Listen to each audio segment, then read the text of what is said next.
Greetings to everyone at KBC.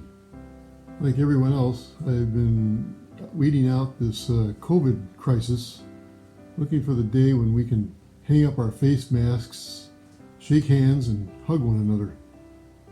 In the meantime, I'm keeping busy with do-it-yourself projects at home and just waiting for my barber to open again. As the pandemic started, we were doing the men's study that last March, going through the book of Ecclesiastes. I started wondering what God was teaching us through the pandemic, and it turns out that Ecclesiastes provided some insights. Ecclesiastes tells us that our life on earth is a gift from God to enjoy, but it can take a gloomy turn. The book gives warnings about things that we don't like to think about, things that can take away that enjoyment. For example, it says, "So the sons of men are ensnared at an evil time when it suddenly befalls them, and you do not know what misfortune may occur on the earth." I think that the COVID pandemic is one of those ensnaring times, or a misfortune on the earth.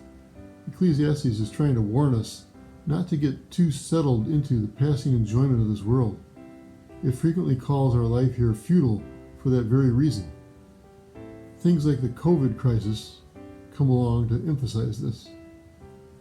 Ecclesiastes ends with a reminder to remember our Creator and to do that especially when we're in our youth.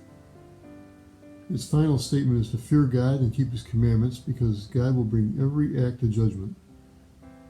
This earth cannot give us lasting enjoyment and satisfaction. Something will come along that undoes anything we find satisfying on earth. We need to look to God for satisfaction. So I think the Lord is teaching greater dependence on Him through this pandemic, and less reliance on the things of the earth. Christ's words in Luke 12 about the man who is smug with the abundance of earthly goods echoes this lesson. "This very night your soul is required of you, and who will own what you have prepared? So is the man who stores up treasure for himself and is not rich toward God."